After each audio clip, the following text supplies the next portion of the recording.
My name is Luke. I'm 25 and I live in this modest little house on the edge of a quiet suburb just outside Manchester. It's nothing special, a two-bedroom place with a leaky tap I keep meaning to fix and a back garden that's more weeds than lawn. I share it with my mum, but honestly it's mostly just somewhere to crash after work. I don't have grand plans or a 5-year strategy, just the daily routine. I work as a mechanic at Quick Fix Motors in the city centre. It sounds more professional than it is. I turn up for my shift, clock in, and spend the day elbow deep in oil changes, brake jobs, and those mysterious rattles customers swear weren't there the day before. It just started making this noise, they always say, as if the car has suddenly developed a personality. I nod, pop the bonnet, and get on with it. The lads at the shop are decent enough, mostly older blokes who've been turning spanners longer than I've been alive. We chat about football or the weather, nothing too deep. I like it that way. It's predictable. Fix what's broken, wash your hands, head home, no surprises. I tried college for a bit after school, thinking maybe engineering or something hands-on, but the lectures felt pointless. Sitting in a room while someone droned on about circuits. I left after a year, not because I couldn't manage it, it just didn't feel like me. I'm better with things I can see and touch. Mum wasn't thrilled, but she didn't push too hard. She knows I'm not cut out for a desk job. My mum, Carol, is 46 now and works as a receptionist at a dental practice. She's the sort who holds everything together without making a fuss, always has dinner ready when I get in, even if it's just pasta from a packet. Lately, though, she's been on my case more. "You need to settle down," she'll say over morning coffee. "Find a nice girl. Think about a proper career." She says it as if it's as simple as changing a tire. I just nod and mumble that I'm fine. Arguing only drags things out, and I do understand where she's coming from. She raised me on her own after Dad left when I was 10. She worries I'll drift forever. Me? I don't mind the drift. It feels safe. Not long ago, Claire started coming round more often. She's 36 and works as an interior designer for a firm in the city. Mum met her through a book club and they clicked straight away. "Good job, independent," Mum always says. Claire has her head screwed on. She's the kind of woman you notice when she walks into a room, not because she's showy, but because of this quiet confidence. Long dark hair usually tied back, clothes that look effortlessly put together, fitted blazers, low heels, that subtle vanilla scent from her perfume. Her voice is calm, the sort that makes you listen even when she's only talking about paint samples. She pops in a couple of times a week now, bringing wine or homemade biscuits, and sits with Mum in the living room chatting for hours about work, neighbors, or those home makeover programs they both love. I usually stay out of the way, headphones on in my room, scrolling or watching videos about car mods. But sometimes their conversation drifts under the door and my name comes up more than I'd like. "Luke's a good lad," Claire might say. "He's clever, just needs a nudge." Or, "He could do so much more if he believed in himself." It irritates me, as if she's sized me up from a few hellos in the kitchen. I don't dislike her for it, she's probably right, but it feels like being assessed in my own home, so I keep my distance. When she says hello, I give a quick nod and mutter something about work being busy. She always asks proper questions, though. "How's the garage treating you, Luke?" As if she genuinely wants the answer. That's what throws me. If it were fake, I could brush it off. But Claire looks at you like she's storing every word away. It wasn't always like that. At first she was just Mum's friend, polite, attractive in a grown-up way, but clearly off-limits. She had her life sorted, a nice flat in the city center, clients paying her to make houses look like magazine spreads. Me? I was the bloke with grease under his nails. No overlap. Things could have stayed ordinary, even dull. Then, one late evening, everything changed. I was sprawled on my bed, staring at the ceiling fan turning lazy circles. The house was quiet. Mum had already gone to bed. My head was still spinning from a long day at the garage, an old Ford with a transmission problem that had taken forever to diagnose. I was half asleep when my phone buzzed on the nightstand. I picked it up without thinking. A message from an unknown number, with a photo attached. I opened it, and there she was. Claire, standing in front of a mirror, hair down, wearing a thin robe that clung in all the right places. Her eyes stared straight into the camera. No smile, no pose, just direct and intense. Below the picture, one line. Do you think it's beautiful? My heart slammed against my ribs like a dropped spanner on concrete. I sat bolt upright, staring at the screen. This couldn't be right. Had to be a mistake. My thumb hovered over delete, but I couldn't press it.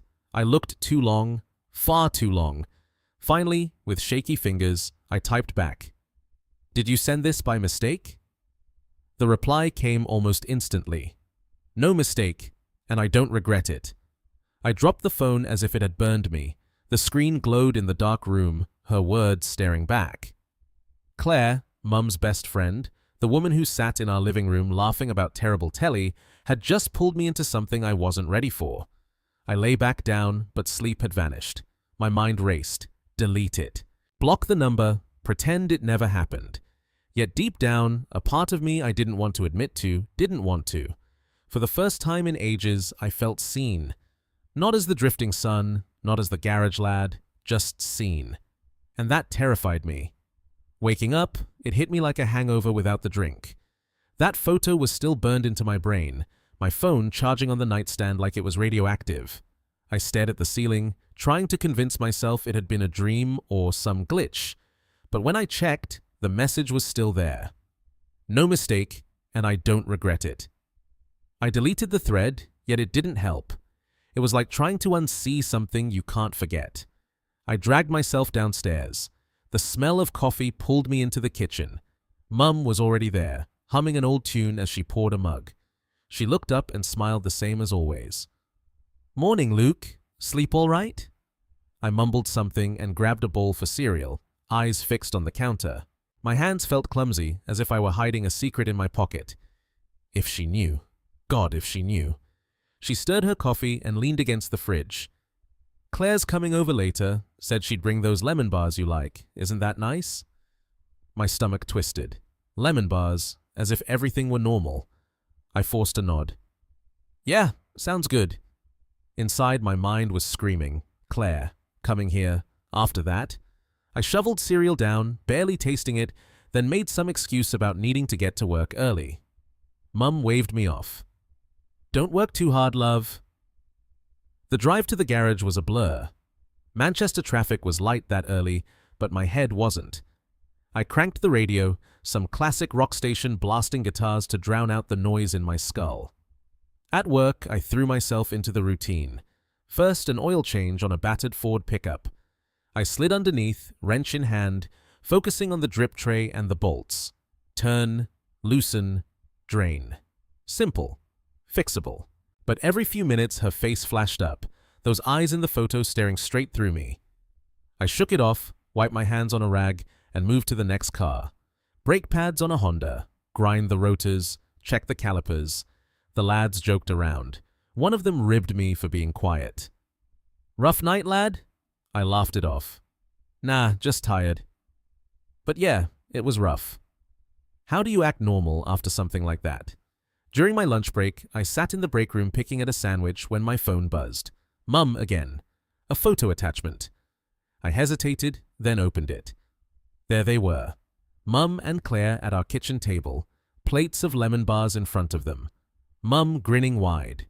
Claire more reserved, but looking completely ordinary. Neat blouse, hair tidy. The same woman who'd been chatting with Mum for months.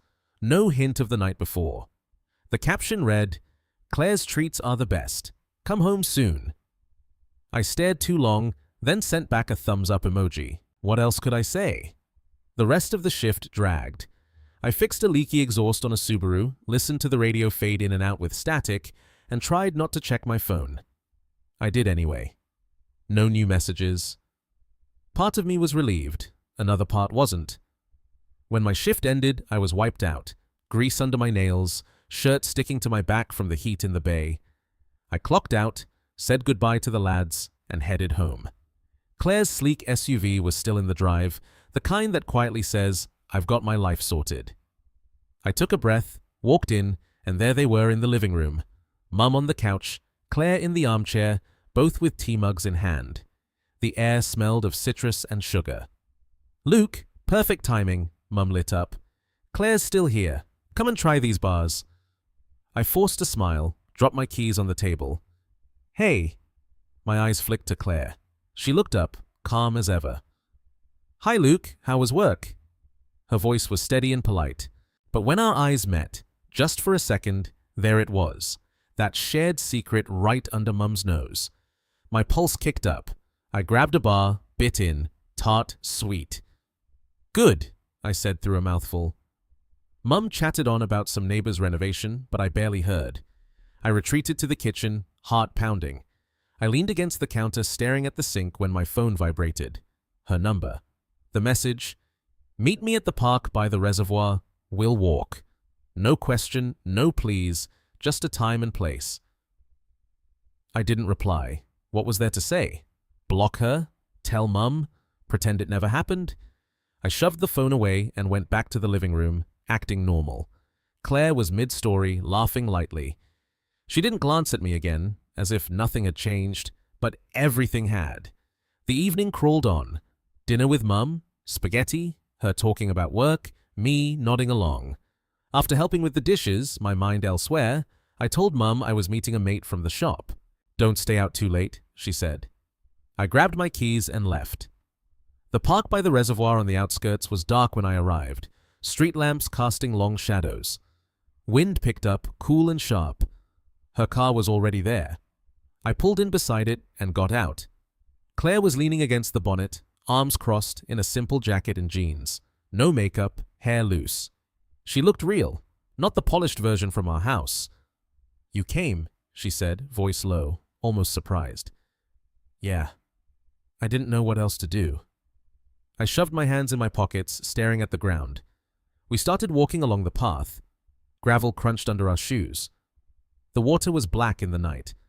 A few ducks quacked somewhere out there. Silence stretched, thick and awkward. She broke it first. "I'm not good at being alone, Luke. I act like I'm sorted, independent. But on nights like that, I don't know. I sent the photo because I wanted someone to see me. Really see me." I glanced at her. "Why me?" It came out sharper than I meant. She stopped, turned to face the water. Moonlight caught her profile. "Because you're real. You don't pretend. You might be stuck, might not have everything figured out, but you're honest about it. And I'm tired of people who say the right things but don't mean them." Her words landed like a punch to the gut. No one had ever said that to me. Mum saw me as a project to fix. The lads at work saw the quiet one, but Claire, she saw me. "I see you too," I said. The words slipped out before I could stop them. She turned, eyes meeting mine. No kiss, no grand gesture, just that raw moment hanging there. But it was enough. Enough to know we'd crossed a line we couldn't uncross. We walked back in silence, the wind whispering through the trees. At the cars she paused. "This doesn't have to be anything you don't want." I nodded. "I know." But as I drove home, the quiet in the van felt different, heavier. We'd chosen something, and there was no going back. After that night, everything shifted, but not in some huge dramatic way. It was subtle, like a gear quietly clicking into place you hadn't realized was loose. Claire and I fell into a rhythm that felt natural at first, dangerous later. During the day, nothing changed on the surface. She still dropped by the house a couple of times a week, same as always. Mum would bustle about pulling out mugs for tea or plates for whatever she brought. They'd sit in the living room, voices low and easy, talking about work or that new series on telly. Claire would laugh at Mum's jokes, nod along like she was just the reliable friend. And I'd come home from the garage smelling of oil, play my part. "Hey," I'd say, grabbing a glass of water. She'd glance up. "Hi, Luke. Long day?" Polite. Normal. But underneath were these tiny cracks. A text from her while she was still sitting there. "You okay?" Or our eyes meeting a second too long when Mum turned to grab the remote. I'd feel it in my chest, a pull I couldn't ignore. We started meeting in secret. Not every night, but enough to make it a habit. Places no one would think to look. First was a little cafe a couple of towns over, the kind with vinyl seats and coffee that tasted like it had been brewed days ago. We'd slide into a corner table, order burgers or pie, and just talk. No rush, no agenda. She'd lean back, stirring her coffee, and open up about her marriage. It hadn't ended in some big row, she said, voice steady but quiet. They'd just run out of road. She woke up one day and realized the house felt empty even when he was there. She designed beautiful lived-in spaces for other people, but her own place was just walls. I listened, really listened, because no one had ever shared things like that with me. Not Mum, not the lads, and I shared back about leaving college. I felt like a failure before I even started, I admitted, staring at my chips. Like, what's the point if it doesn't fit? She looked at me, not with pity, but understanding. You're not a failure, Luke. You're just honest about not wanting the script everyone else follows. She started encouraging me, not in a nagging way, more like planting seeds. You're brilliant with cars, she'd say over a late-night walk on some deserted trail at dawn, the sky just turning pink. Why not learn more? Qualifications, maybe even your own place one day. I'd shrug at first. Sounds like hard work. But she'd smile that calm smile. It is, but it would be yours. And damn if it didn't stick. For the first time, I started thinking about it, looking up courses during lunch breaks at the garage. Small steps, but steps. When Mum went to visit her sister, Claire texted, "Come over for breakfast." I hesitated. Her flat felt like another line crossed, but I went. Her place in the city center had clean lines, soft lighting, smelled of fresh coffee and butter. She was in the kitchen, hair messy from sleep, wearing an old t-shirt and shorts, no polish, just her. We made pancakes, me flipping, her mixing batter. I burned one black on one side. She laughed properly, tears in her eyes. "You're a mechanic, not a chef," she teased, nudging my shoulder. We ate at her small table, syrup dripping, talking about nothing and everything. It felt easy, light, as if we weren't sneaking, but that ease made it risky. We got careless. A hand brushing in the kitchen when Mum's back was turned. A text during dinner that made me smile at the wrong moment. Mum started noticing. "You're out a lot lately," she'd say casually over breakfast. "Meeting friends?" I'd nod. "Yeah, from work." She'd eye me but let it drop. Still the questions piled up. "Don't stay out too late. Be safe." I saw the worry lines on her face deepen. It all built to that night under the stars. We drove to a quiet hilltop spot outside town. No lights, just grass and sky. We spread a blanket and lay back. The stars were sharp like pinpricks. Claire moved closer, her head on my shoulder under the thin blanket. The air was cool, her warmth pressing in. "Luke," she whispered, "what do you really want?" I stared up, the question hanging. I could have dodged, said something vague, but with her I didn't. "I want a place where I'm not seen as the screw-up, where I don't feel like I'm just going through the motions." She squeezed my hand. Then we stopped hiding from it. I don't know who moved first, maybe her, maybe me, but when our lips met, it wasn't fireworks or desperation. It was a choice, slow, real, like saying yes to something we'd both been circling. Her hand on my cheek, mine in her hair. We pulled back, breaths mixing in the cold air. No words after, just holding on. The stars watching. After that, we got smarter, more careful. Texts only at safe times. Meets farther out. But the pull grew stronger, the risks sharper. Mum's questions turned pointed. "Where were you last night?" I lied about hanging out with the lads. She didn't fully buy it, but there was no proof yet. One evening, after a close call, Claire leaving the house just as I got home, our eyes locking too long, she texted, "We can't keep living like ghosts forever." I read it in my room, door closed. She was right. The secrets were stacking up, weighing us down. But telling Mum meant blowing everything apart. The fallout, the hurt. I lay there staring at the fan again. We had to decide, keep hiding or face it. And deep down, I knew hiding wasn't enough anymore. One night, I got home later than usual. The streets were empty under the Manchester lights. The house was dark except for the living room glow. I turned the key quietly, hoping Mum was asleep. But there she was on the couch, TV off, arms crossed tight as if holding herself together. No book, no phone, just waiting. My stomach dropped. It felt like being 15 again, caught sneaking in after curfew. "Luke," she said, voice flat. "Where were you?" I closed the door softly. Just out with some lads from the garage. The lie came easily by now, but it tasted wrong. She didn't move. Which lads? You never mention names anymore. Her eyes were sharp, not angry yet, but probing, as if piecing together a puzzle she'd been staring at for weeks. I shrugged, heading for the kitchen. Does it matter? I'm home now. But she followed, standing in the doorway while I grabbed a glass of water. It matters when you're out every other night. No calls, no texts. You're 25, Luke, but this isn't like you. I sipped the water, avoiding her gaze. She sighed. If there's something going on, a girl, whatever, just tell me. I'm your mum. The word girl hit like a spanner to the ribs. I set the glass down harder than I meant. Nothing's going on, I'm fine. But she didn't buy it. She just looked at me with that mum look that sees through everything. Okay, she said finally, turning away. But the air felt heavier after that.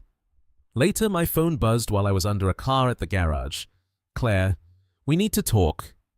No details, just that. I wiped my hands and replied. We met in a cracked, empty parking lot behind a strip mall after hours. Her SUV was parked at the back, away from the lights. I pulled up beside it and got in the passenger side. She didn't look at me straight away, hands on the wheel, eyes forward. Your mum's starting to suspect, she said quietly.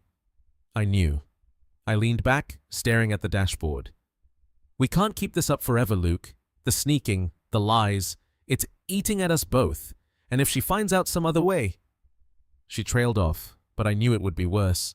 Explosive. So what do we do? I asked, voice low. The car felt small, the air thick. She turned to me then, eyes serious but soft. We tell her the truth. No more hiding. My heart sank. Claire, that'll destroy her. You're her best friend. I'm her son. She'll see it as betrayal. I know, she said, reaching for my hand. Her fingers were cool. And I hate that. I don't want to hurt her.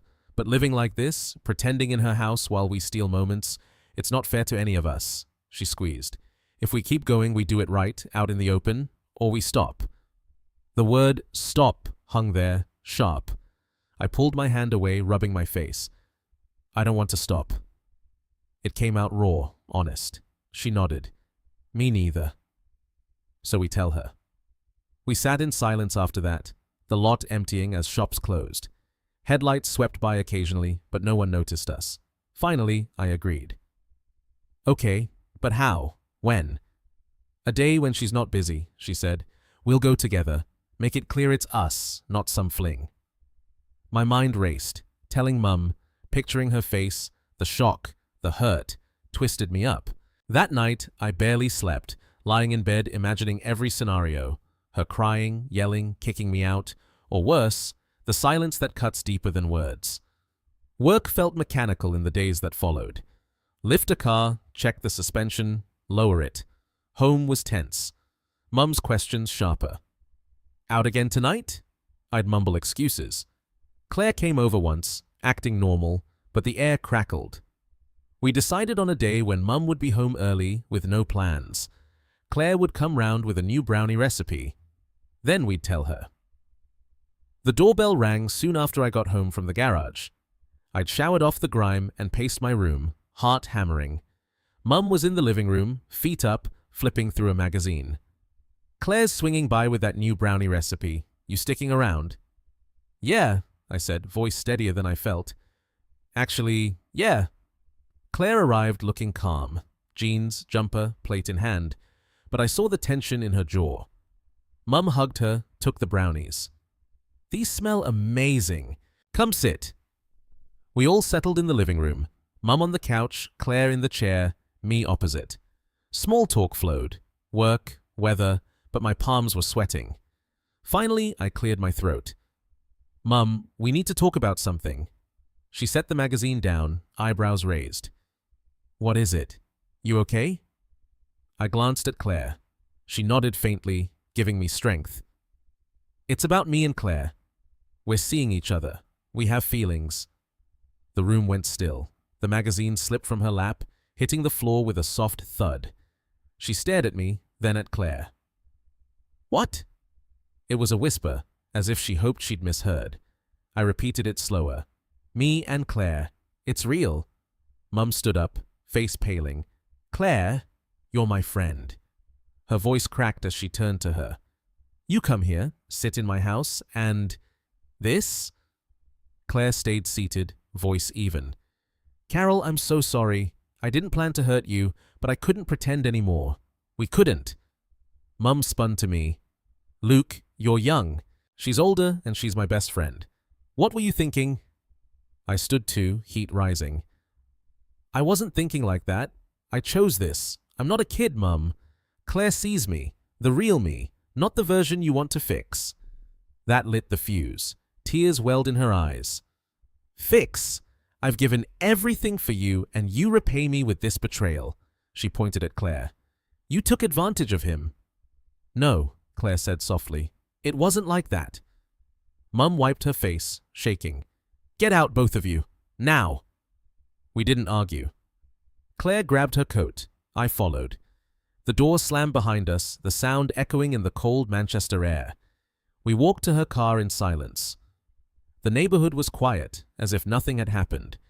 But inside, it felt like I'd just shattered the only home I'd known. In the weeks that followed, I still hadn't gone back. Claire's flat became my world. Her spare room at first, then sharing her bed. We navigated it carefully, like walking on a newly built bridge with creaks and all. We didn't talk much about that night, it was still too raw. But we were together, out of the shadows, and that had to count for something. The weeks dragged on, slow and grinding, full of uncertainty. Claire's flat became my home. Mornings I'd wake to her making coffee, the machine gurgling softly. Evenings we'd cook simple things, stir-fry or sandwiches, and talk about small stuff, work, the weather, not the blow-up. We didn't poke at that wound. We built routines carefully, like stacking cards. I'd go to the garage, come back smelling of oil. She'd have client meetings, sketching designs on her laptop. We'd eat, watch telly, hold each other without words. It felt solid but fragile, sturdy enough to walk on, yet you could hear the creaks. This okay? I'd ask sometimes late at night. She'd nod. It's us. And that was enough for now. Then one morning my phone rang while I was screwing in a light bulb in the hallway. Mum's name on the screen. I froze, ladder wobbling. Claire glanced from the couch. I answered, stepping down. Luke? Her voice was tired, not sharp, as if she'd been carrying weight. Hey, Mum. A pause. I haven't been sleeping much these past weeks. I leaned against the wall. Me neither. The line crackled softly. I heard her set down a mug, that familiar clink from all those mornings in her kitchen. Are you happy? She asked out of nowhere. I looked across the room. Claire was by the window, sunlight catching her hair. She wasn't listening, but her presence grounded me. Yeah, I said. It's not easy happy. It's the kind where you own it. Take responsibility. Another silence. Then, bring her over. Afternoon. My breath caught. What? Bring Claire here. I won't pretend I'm over it, but I don't want to imagine this anymore. I need to see it. I didn't know what to say. Mom, you sure? Just come. She hung up. I stood there, phone in hand. Claire turned. What happened? She wants us over. Her eyes widened, but she nodded. Okay. The drive back felt surreal. Familiar streets, but everything looked different, as if the world had tilted. We parked in the driveway of my old home, staring back. Heart pounding, we walked up. I knocked. It felt strange, knocking on my own door. Mum opened it. No smile, but no glare either. She looked at me first, then Claire. Silence stretched. Claire spoke. Carol, I'm sorry for the hurt. I never meant to break our friendship, but I couldn't live the lie anymore. Mum's eyes flicked between us. She stepped aside. Come in, but don't expect me to hug it out today. We did. The living room smelled like home, faint lemon cleaner, her candles. She gestured to the couch. Sit, I'll make coffee. Awkward, but not hostile. Dinner wasn't planned, but it happened. Mum pulled out leftovers, chicken and rice. We ate at the table, forks clinking too loudly in the quiet. Gaps in conversation. Mum asked about work. Neutral stuff. Claire answered carefully. I did too. No blow-ups, no tears this time, but the air was thick with unsaid things. After I helped clear the plates, Mum watched me stack them in the sink. Her expression softened just a bit, as if she were seeing me differently.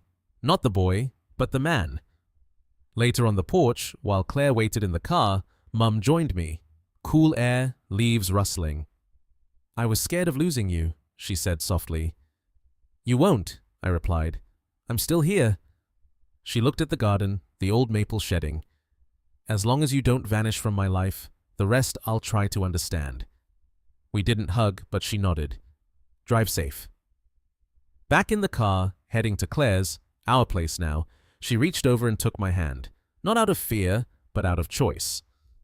We stopped at a red light, city lights blurring. For the first time since that late-night text, I didn't feel like I was running from my life. I was stepping into it. In the end, Luke's story reminds us that the most powerful lesson life offers is this. True freedom and real connection only arrive when we stop hiding and choose to be seen for exactly who we are.